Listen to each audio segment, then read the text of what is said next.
ازيكم يا حلوين؟ يا رب تكونوا مبسوطين وبخير. الفيديو ده هيكون امتيز وبروجكت بان مع بعض، وانا عارفة واسفة ان انا اتأخرت عليكم في الفيديو ده. هقول لكم السبب اثناء الفيديو، بس يلا نبدأ على طول عشان ما نضيعش وقت. بما ان بقى الفيديو بيتكلم عن الامتيز والحاجات اللي هستخدمها الشهر الجاي، فهقول لكم ورا بعض. يعني هقول لكم الحاجه اللي انا خلصتها والحاجه اللي هستخدمها وراها. اول حاجه خلصتها هي الشين سوذنج جel، وهستخدم الشين سوذنج جel، فواضح قد ايه انا بحبه. دي تقريبا العلبه رقم 3 باين اللي خلصها او اكتر بتهيألي، ودي العلبه الجديده. بحبه جدا. هو جل صبار وعليه شويه اضافات كده، حاجات جميله برضو. يعني عليه تقريبا فيتامين اي، ويا رب ضاعت مني الانجريدينتس مش لاقيها. بس هو اللي انا فاكره ان هو كان عليه عليه فيتامين اي، وعليه شويه حاجات كده بتلطف الجلد برضو. بحبه جدا، مش هبطل استخدمه خالص. بستخدمه كمرطب اثناء اليوم، وساعات لما بحس ان انا وشي مترطب كفايه بستخدمه كمان مرطب ليلي، وبستخدمه بعد الشيفنج بتاع الوش. بستخدمه في كل الاوقات. عظيم جدا. ممكن تستخدميه كمان للاندر ارم كمرطب. يعني هلحقكم قبل ما تقولوا لي شكلك تعبان، بس انا مش تعبانه. انا كنت في اجازه، كنت مسافره، وانا شطوره ما حسستكوش ان انا كنت مسافره، لان انا كنت مصوره كونتنت كتير وبنزله في المواعيد المحدده وقت وانا مسافره. يعني فما حسيتوش خالص باي غياب ولا اي حاجه، فقولوا لي ان انا شطوره. تاني حاجه، ممكن يكون شكلي باين ان انا متضايقه شويه، لان الطرحه دي جديده وانا كنت مبسوطه بيها، بس لما جيت لبستها حسيت ان شكلي غريب جدا. وممكن تلاحظوا برضو اختلاف في الفيديو، لان انا بصور بمايك اول مره في حياتي، معلقه تحت كده عشان ما يبانش. بس اول مره في حياتي اصور بمايك، فممكن تلاقوا الصوت متغير. ممكن تحسوا، يعني بصوا هتحسوا ان في حاجات كتير متغيره في الفيديو. فهو ده السبب ان ممكن يكون الفيديو ده ايه شكله غريب شويه. يعني قولوا لي رأيكم في الطرحة. انا عارفة انها مش احسن حاجة، وانا لابساها على الاسود وهي لونها غامق، فممكن يكون ده برضو مدي ايحاء ان انا شكلي وحش، مش عارفة. بس خلاص انا لبست وقعدت اصور ومش هروح اغير بقى يعني خلاص. فمعلش استحملوني الفيديو ده. الحاجة اللي خلصتها بعد كده بقى، ودي خلصتها أثناء السفر، ودي كنت بستخدمها بس وأنا مسافرة، يعني في كل المرات اللي بسافر بيها فيها، فعشان كده هو عندي بقاله كتير. وهو الغسول ده اللي هو اسمه الترا فيشال كلينزر من كيلز. الحمد لله انه خلص. كيلز اعتقد ان هو، مش اعتقد، كيلز مقاطعة. بس انا كنت جايبه، انا بقول لكم هو عندي بقاله كتير، تقريبا بقاله 3 سنين تقريبا. هو صلاحيته انتهت من بدري، بس انا كنت بستخدمه برضو. كان بينظف الوش. هو الميزه الوحيده اللي فيه ان هو صغير، فكنت بعرف اخده وانا مسافره، وكمان محكم الغلق. فكان يعني ما بيوقعش بقى اثناء السفر وكده. فهو ده الميزه يعني اللي كانت فيه. غير كده هو عادي جدا، يعني اي مرطب مصري محترم برقبته بصراحه. الحاجه اللي خلصتها او قربت خلاص اخلصها هي التلوفيل، اللي هو اسمه فيشال مويسترايزنج جل. ماشي. بصوا، هو البتاع ده كان رأيي فيه متضارب جدا. اول ما جبته ما كنتش حباه، لانه مرطب وفيه ريتينول، وانا شايفه ان الريتينول ما ينفعش نستخدمه بصوره يوميه، بل واكتر من مره في اليوم ما ينفعش طبعا. فانا كنت بستخدمه كمرطب بس مرتين بس في الاسبوع، يعني بالليل مرتين بس في الاسبوع. مثلا كنت مثبته تقريبا يوم السبت والاربع، حاجه زي كده يعني. المهم لما استخدمته بالطريقة دي عجبني وحبيته. بس عندي عليه تعليق، ان هو اي نعم مكتوب عليه جل، بس هو كريم، وكريم تقيل كمان. فانت لو بشرتك دهنية مش هتحبيه خالص خالص في الحر اللي احنا فيه ده. فاحسن لك تستخدميه لو انت هتنامي في تكييف، او تستخدميه بقى من اول الخريف والشتاء والربيع. بس بلاش في الصيف الشديد اللي هو 6 7 8 و9 كمان. يعني بلاش في الشهور دي. انما غير كده لا، هو كويس قوي وعجبني وكررته. وده اللي انا هستخدمه ان شاء الله. انا كنت مسافره مصر، انا نسيت اقول لكم. كنت مسافره مصر، فجبت بقى شويه حاجات كده من مصر وايه. بس يعني مش حاجات كتيره، بس حاجات انا فعلا محتاجاها ومتاكده ان انا هجيبها وهستخدمها مش هتتركن. فانا جبت ده. هو ده خلاص فاضل فيه، يعني اعتقد استخدام مره او مرتين زياده. يعني هو فيه لحويس كده، فاعتقد مره، في مره كمان. فان شاء الله هفتح ده بداله. والحاجة اللي جبتها كمان من تيلوفيل هي كريم العين، وأنا كان بقى لي فترة طويلة جدًا مقاطعة كريمات العين ما باستخدمهاش، لإن أنا كنت دايمًا باقول لكم حاسة إن أنا تحت عيني محتاج ترطيب فقط، والترطيب ده بيوفره لي الكريم المرطب بتاعي، لإن أنا باستخدم كريمات لا فيها روايح ولا فيها مواد فعالة. بس أنا شُفت حد أنا ناسية هو مين، بس تقريبًا أمنية هاني، كانت بتشكر في الكريم ده. لو أنتِ بتتفرجي يا أمنية قولي لي هو أنتِ شكرتِ فيه والّا لأ، لإن أنا فعلًا ناسية مين اللي شكر فيه. فلمّا شكرت فيه وأنا قُلت أنا خلاص طب ما نجرّب، ما نرجع تاني نجرّب كريمات العين، فأنا لسه حتى ما فتحتوش، هو بعلبته وما أعرفش حتى قوامه إيه، هو فيه البلية دي وهُم بيقولوا إنها بتكون ساقعة وكده، وبس وأنتِ بتدوسي كده بقى والكريم بيخرج. طبعًا هاقول لكم رأيي فيه لمّا أخلّصه، هو حجمه كبير فأعتقد إنه هيطوّل معايا. بس يعني أنا باقول لكم إن أنا هابتدي أستخدم كريم عين. الحاجة اللي بعد كده بقى حاجات للجسم، والحاجة اللي أنا باستخدمها من الشهر اللي فات بس نسيت أقول لكم عليها في اللي هو project ban بتاع شهر 8 الshower scrub ده بتاع كامينا، كنت جايباه بقى لي تقريبًا سنتين أو سنة ونُص، مش يعني في الحدود دي. هو لطيف، هو يعني زي shower gel وفيه حبيبات scrub، هو حرفيًا هو واصف نفسه، وهو لونه كده بامبي كده، وبس بتدعكوه على الجسم بيرغي وفيه حبيبات كده خفيفة. أنا طبعًا يعني إيه، بما إن أنا باستخدمه هو بصورة يومية، فساعات باستخدمه لوحده، يعني مش بليفة مثلًا أو بالexfoliating towel، وساعات باستخدمه بالexfoliating towel علشان كترة الscrubbing برضه بتبقى وحشة يعني. آمم ريحته جميلة، هو ده المفروض بريحة الرمان، هو ريحته جميلة بصراحة، وأعتقد كان سعره حلو من سنتين يعني، بس مش مكتوب عليه سعر وأنا أكيد مش هافتكر سعره. أنا كنت جايباه من سوبر ماركت على فكرة عادي يعني، كان سوبر ماركت تحت البيت حتى مش سوبر ماركت كبير ولا أي حاجة، نضّف كويس، السكراب بتاعه حبيبات السكراب بتاعته مش كبيرة بتعوّر، بس برضه زي ما باقول لكم يعني ما تبقوش يعني إيه ما نرخّمش على الجلد، يعني لو كتّرتِ برضه من السكراب هتزعلي في الآخر، فلأ يعني لو أنتِ بتستخدميه زيي كده بصورة يومية، خلاص مرّة من غير shower scrub، مرّة من غير قصدي الexfoliating towel أو مرّة من غير ليفة، ومرّة تانية بليفة بحيث إنه إيه، نضبّط الدنيا يعني. وكمان برضه ما تجيبيهوش على المناطق الحساسة، يعني لو هتستخدميه ممكن بقى تغسلي الunder arm بغسول الوش بتاعِك وكده يعني، بلاش تقرّبوه من المناطق اللي هي الجلد فيها رقيق أو حساس. الحاجة التانية اللي أنا ابتديت برضه أستخدمها من الشهر اللي فات ونسيت أقول لكم عليها هي الصابونة النابلسي، دي ورقتها، أنا الصابونة بقى جوّه على البانيو يعني،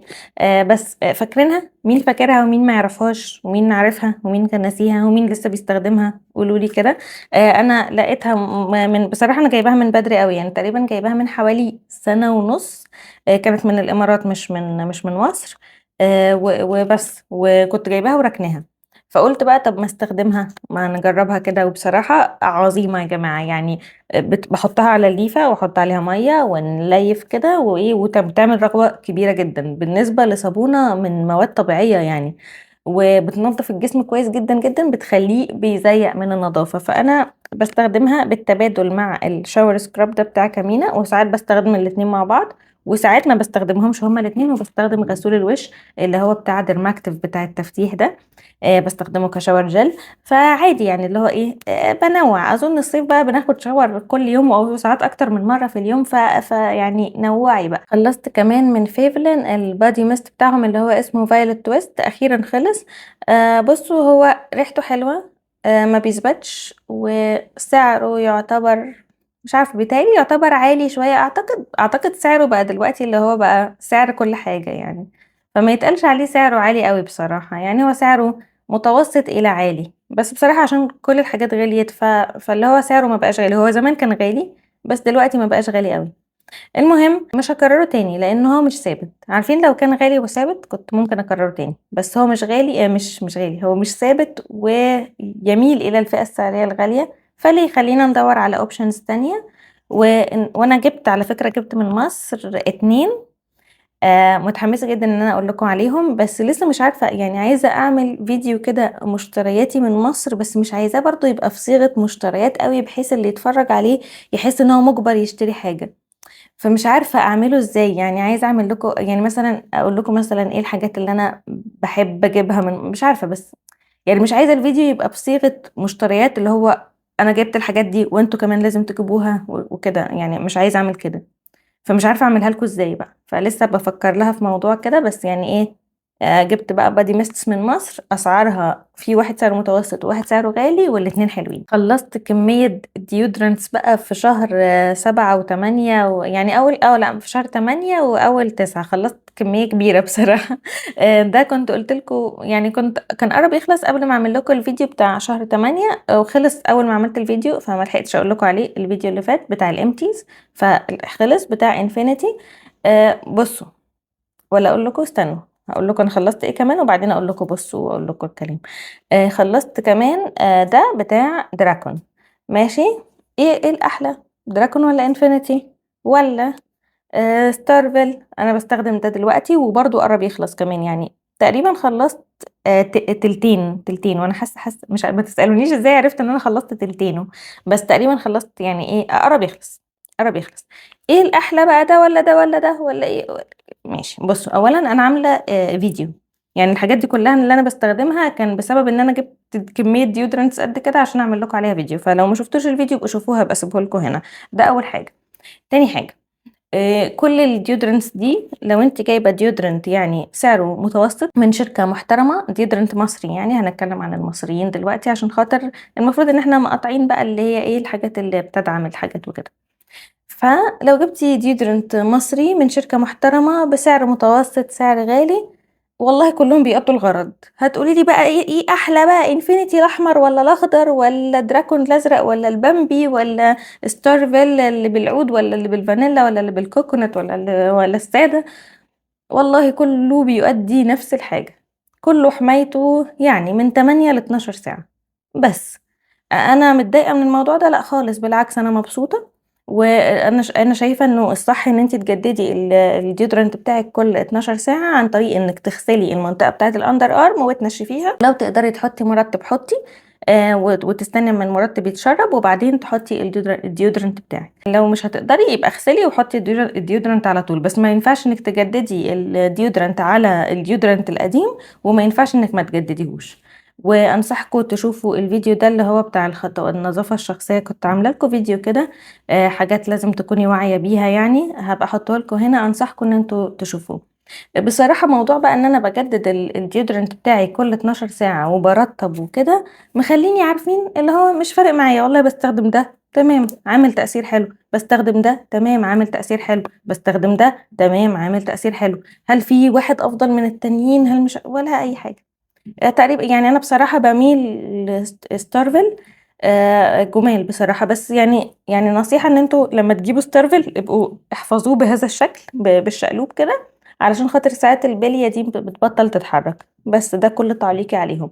انما ستارفل زي تيلوفيل، زي انفينيتي، دراكون، كولاجرا، كل الحاجات دي، بصوا يعني كل الحاجات اللي بتلعب في نفس السعر، اللي هو من 200 ل 200 كده، فاهمين اللي هو كده يعني.